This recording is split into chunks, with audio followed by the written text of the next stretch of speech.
A year filled with the loss of life and the loss of living for all of us. But in the loss, we saw how much there was to gain in appreciation, respect, and gratitude. Finding light in the darkness is a very American thing to do. In fact, it may be the most American thing we do. And that's what we've done. We've seen frontline and essential workers risking their lives, sometimes losing them, to save and help others. Researchers and scientists racing for a vaccine. And so many of you, as Hemingway wrote, being strong in all the broken places. I know it's been hard. I truly know. As I've told you before, I carry a card in my pocket with the number of Americans who have died from COVID to date. It's on the back of my schedule. As of now, total deaths in America, 527,726. That's more deaths than in World War I, World War II, the Vietnam War, and 9/11 combined. There were husbands, wives, sons and daughters, grandparents, friends, neighbors, young and old. They leave behind loved ones, unable to truly grieve or to heal, even to have a funeral. But I'm also thinking about everyone else who lost this past year to natural causes, by cruel fate of accident or other disease.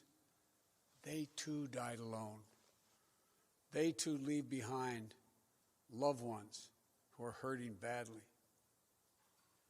You know, you've often heard me say before, I talk about the longest walk any parent can make is up a short flight of stairs to his child's bedroom to say, I'm sorry, I lost my job. Can't be here anymore. Like my dad told me when he lost his job in Scranton. So many of you have had to make that same walk this past year. You lost your job. You closed your business. Facing eviction, homelessness, hunger, a loss of control, maybe worst of all, a loss of hope. Watching a generation of children who may be set back up to a year or more because they've not been in school because of their loss of learning. It's the details of life that matter the most. And we miss those details. The big details and the small moments. Weddings, birthdays, graduations. All the things that needed to happen, but didn't. The first date, the family reunions, the Sunday night rituals. It's all has exacted a terrible cost on the psyche of so many of us. For we are fundamentally a people who want to be with others, to talk, to laugh, to hug, to hold one another. But this virus has kept us apart. Grandparents haven't seen their children or grandchildren. Parents haven't seen their kids. Kids haven't seen their friends. The things we used to do that always filled us with joy have become things we couldn't do and broke our hearts. Too often, we've turned against one another. A mask, the easiest thing to do to save lives. Sometimes it divides us. States pitted against one another instead of working with each other. Vicious hate crimes against Asian Americans who've been attacked, harassed, blamed, and scapegoated. At this very moment, so many of them, our fellow Americans, they're on the front lines of this pandemic trying to save lives. And still, they're forced to live in fear for their lives just walking down streets in America. It's wrong, it's un-American, and it must stop. Look, we know what we need to do to beat this virus. Tell the truth. Follow the scientists and the science. Work together. Put trust and faith in our government to fulfill its most important function, which is protecting the American people. No function more important. We need to remember the government isn't some foreign force in a distant capital. No, it's us, all of us. We the people. For you and I, that America thrives when we give our hearts, when we turn our hands to common purpose. And right now, my friends, we're doing just that. And I have to say, as your president, I'm grateful to you. Last summer, I was in Philadelphia and I met a small business owner, a woman. I asked her, I said, "What do you need most?" I'll never forget what she said to me. She said, looking me in the eye, she said, "I just want the truth. The truth. Just tell me the truth." Think of that. My fellow Americans, you're owed nothing less than the truth. And for all of you asking when things will get back to normal, here is the truth. The only way to get our lives back, to get our economy back on track, is to beat the virus. You've been hearing me say that for while I was running and the last 50 days I've been president. But this is one of the most complex operations we've ever undertaken as a nation in a long time. That's why I'm using every power I have as President of the United States to put us on a war footing to get the job done. Sounds like hyperbole, but I mean it, a war footing. And thank God we're making some real progress now. In my first full day in office, I outlined for you a comprehensive strategy to beat this pandemic. We've spent every day since attempting to carry it out. 2 months ago, this country didn't have nearly enough vaccine supply to vaccinate all or ever near all of the American public. But soon we will. We've been working with vaccine manufacturers, Pfizer, Moderna, Johnson & Johnson, to manufacture and purchase hundreds of millions of doses of these 3 safe, effective vaccines. And now, at the direction and with the assistance of my administration, Johnson & Johnson is working together with a competitor, Merck, to speed up and increase the capacity to manufacture new Johnson & Johnson vaccine, which is one shot. In fact, just yesterday, I announced, and I met with the CEOs of both companies, I announced our plan to buy an additional 100 million doses of Johnson & Johnson vaccines. These two companies, competitors, have come together for the good of the nation, and they should be applauded for it. It's truly a national effort, just like we saw during World War II. Now, because of all the work we've done, we'll have enough vaccine supply for all adults in America by the end of May. That's months ahead of schedule. And we're mobilizing thousands of vaccinators to put the vaccine in one's arm, calling active duty military, FEMA, retired doctors and nurses, administrators, and those to administer the shots. And we've been creating more places to get the shots. We've made it possible for you to get a vaccine at nearly any one of 10,000 pharmacies across the country, just like you get your flu shot. We're also working with governors and mayors in red states and blue states to set up and support nearly 600 federally supported vaccination centers that administers hundreds of thousands of shots per day. You can drive up to a stadium or a large parking lot, get your shot, never leave your car, and drive home in less than an hour. We've been sending vaccines to hundreds of community health centers all across America, located in underserved areas. And we've been deploying, and we will deploy more mobile vehicles and pop-up clinics to meet you where you live, so those who are least able to get the vaccine are able to get it. We continue to work on making at-home testing available. and we've been focused on serving people in the hardest hit communities of this pandemic: Black, Latino, Native American, and rural communities. So what does all this add up to? When I took office 50 days ago, only 8% of Americans, after months, only 8% of those over the age of 65 had gotten their first vaccination. Today, that number is 65%. Just 14% of Americans over the age of 75 50 days ago had gotten their first shot. Today, that number is well over 70%. With new guidance from the Centers for Disease Control and Prevention, the CDC, that came out on Monday, it means simply this: millions and millions of grandparents who went months without being able to hug their grandkids can now do so. And the more people are fully vaccinated, the CD will continue to provide additional guidance on what you can do in the workplace, places of worship with your friends, as well as travel. When I came into office, you may recall, I set a goal that many of you said was that kind of way over the top.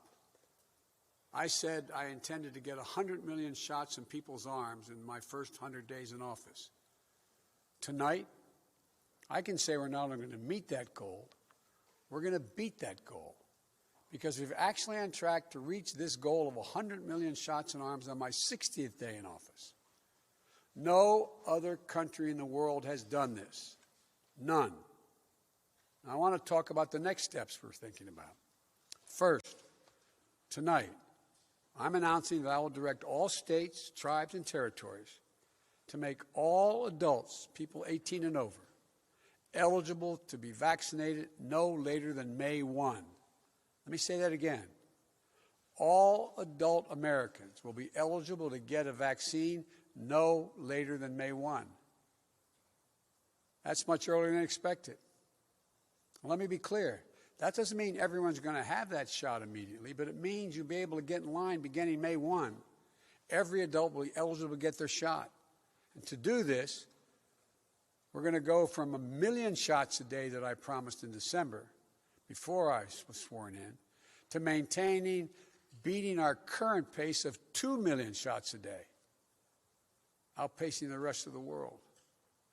Secondly, at the time when every adult is eligible in May, we will launch, with our partners, new tools to make it easier for you to find the vaccine and where to get the shot, including a new website that will help you first find the place to get vaccinated and the one nearest you. No more searching day and night for an appointment for you and your loved ones. Thirdly, with the passage of the American Rescue Plan, and I thank again the House and Senate for passing it, and my announcement last month of a plan to vaccinate teachers and school staff, including bus drivers, we can accelerate massive nationwide effort to reopen our schools safely and meet my goal that I stated at the same time, about 100 million shots, of opening a majority of K through 8 schools in my first 100 days in office. This is going to be the #1 priority of my new Secretary of Education, Miguel Cardona. Fourth, in the coming weeks, we will issue further guidance on what you can and cannot do once fully vaccinated, to lessen the confusion, to keep people safe, and encourage more people to get vaccinated. And finally, fifth, and maybe most importantly, I promise I will do everything in my power. I will not relent until we beat this virus. But I need you, the American people. I need you. I need every American to do their part. And that's not hyperbole. I need you. I need you to get vaccinated when it's your turn and when you can find an opportunity. And to help your family, your friends, your neighbors get vaccinated as well. Because here's the point. If we do all this, if we do our part, if we do this together, by July the 4th, there's a good chance you, your families and friends will be able to get together in your backyard or in your neighborhood and have a cookout or a barbecue and celebrate Independence Day. That doesn't mean large events with lots of people together, but it does mean small groups will be able to get together. After this long, hard year, that will make this Independence Day something truly special, where we not only mark our independence as a nation, but we begin to mark our independence from this virus. But to get there, we can't let our guard down. This fight is far from over. As I told the woman in Pennsylvania, I'll tell you the truth. July 4th with your loved ones is the goal. But a lot can happen. Conditions can change. The scientists have made clear that things may get worse again as new variants of the virus spread. We've got work to do to ensure that everyone has confidence in the safety and effectiveness of all 3 vaccines. So my message to you is this. Listen to Dr. Fauci, one of the most distinguished and trusted voices in the world. He's assured us the vaccines are safe. They underwent rigorous scientific review. I know they're safe. Vice President Harris and I know they're safe. That's why we got the vaccine publicly in front of cameras, so for the world to see, so you could see us do it. The First Lady and the Second Gentleman also got vaccinated. Talk to your family, friends, your neighbors, the people you know best who've gotten the vaccine. We need everyone to get vaccinated. We need everyone to keep washing their hands, stay socially distanced, and keep wearing the mask as recommended by the CDC. Because even if we devote every resource we have, beating this virus and getting back to normal depends on national unity. And national unity isn't just how politics and politicians vote in Washington, or what the loudest voices say on cable or online. Unity is what we do together as fellow Americans. Because if we don't stay vigilant and the conditions change, then we may have to reinstate restrictions to get back on track. And please, we don't want to do that again. We've made so much progress. This is not the time to let up. Just as we were emerging from a dark winter into a hopeful spring and summer is not the time to not stick with the rules. I'll close with this. We've lost so much over the last year. We've lost family and friends. We've lost businesses and dreams we spent years building. We've lost time with each other. And our children have lost so much time with their friends, time with their schools. No graduation ceremonies this spring. No graduations from college, high school, moving up ceremonies. You know, and there's something else we lost. We lost faith in whether our government and our democracy can deliver on really hard things for the American people. But as I stand here tonight, we're proving once again something I've said time and time again, to probably tired of hearing me say it. I say it to foreign leaders and domestic alike. It's never, ever a good bet to bet against the American people. America is coming back. The development, manufacture, and distribution of vaccines in record time is a true miracle of science. It's one of the most extraordinary achievements any country has ever accomplished. And we also just saw the Perseverance rover land on Mars. Stunning images of our dreams that are now a reality. Another example of the extraordinary American ingenuity, commitment, and belief in science and one another. And today, I signed into law the American Rescue Plan, an historic piece of legislation that delivers immediate relief to millions of people. Includes $1,400 in direct rescue checks, payments. That means a typical family of 4 earning about $110,000 will get checks for $5,600 deposited if they have direct deposit or in a check, a treasury check. It extends unemployment benefits. It helps small businesses. It lowers health care premiums for many. It provides food and nutrition, keeps families in their homes. And it will cut child poverty in this country in half, according to the experts. And it funds all the steps I've just described to beat the virus and create millions of jobs. In the coming weeks and months, I'll be traveling along with the First Lady, the Vice President, the Second Gentleman, members of my cabinet, to speak directly to you, to tell you the truth about how the American Rescue Plan meets the moment. And if it fails at any pace, I will acknowledge that it failed, but it will not. About how after long, dark years, one whole year, there is hope and light of better days ahead. If we all do our part, this country will be vaccinated soon. Our economy will be on the mend. Our kids will be back in school. And we'll have proven once again that this country can do anything, hard things, big things, important things.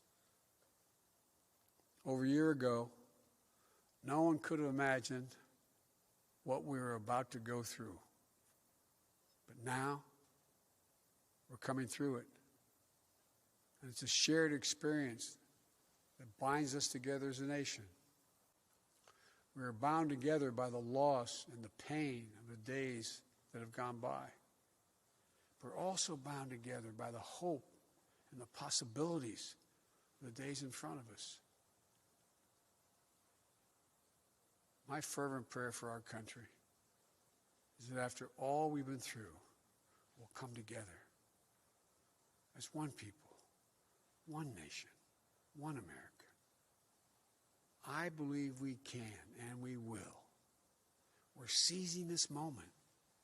And history, I believe, will record. We faced and overcame one of the toughest and darkest periods in this nation's history. Darkest we've ever known. I promise you, we'll come out stronger with a renewed faith in ourselves, a renewed commitment to one another, to our communities and to our country. This is the United States of America. And there's nothing, from the bottom of my heart I believe this, there's nothing we can't do when we do it together. So God bless you all. And please, God, give solace to all those people who lost someone. And may God protect our troops. Thank you for taking the time to listen. I look forward to seeing you.